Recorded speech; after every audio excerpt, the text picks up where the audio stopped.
जोहार के सनम को तेना नवा वीडियो पे सागुन दाराम तेना वीडियो दो निज जीवन चरित से ऑटोबायोग्राफी लय तबन गलचा ताले चलो लासन बन मडंगो निज जीवन चरित चरित हो जीवन चरित कान गया निज जीवन चरित और जीवन चरित मुद्रे निये के भेगत में आकादा निज जीवन चरित दो आपनारते आपनारा जीवन रे कथा को ओला और जीवन चरित रे दो एटा हड़ा जीवन रे कथा से कहनी को ओला जीवन चरित खन दो निज जीवन चरित रे दो मुठल लेकाते ओसार बाड़ती गया जीवन चरित ऑल लगी दो मारंग बांखान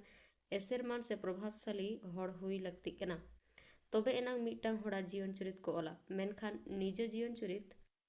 ऑल बेड़ा रे दो ओनकान चेत माना बता हो बनु अनंग जहां के आजा जीवन चरिते ऑल दड़िया उनी दो मारंग हड़ बांग रहो गानो गया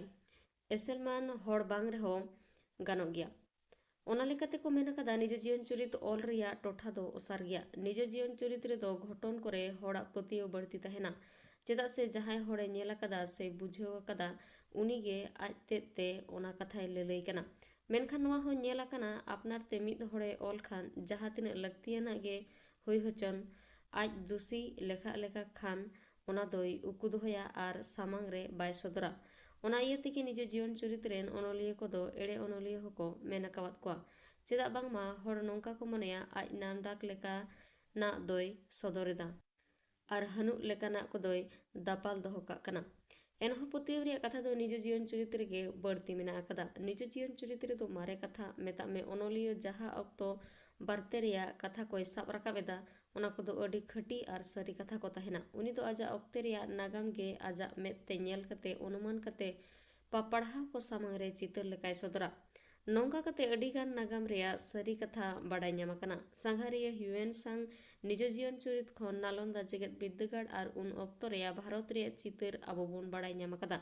मेता में नागाम रे सरी कथा को निज जीवन चरित ते दो उटी उटी बाडाय ᱧᱟᱢ दाड़ियाआ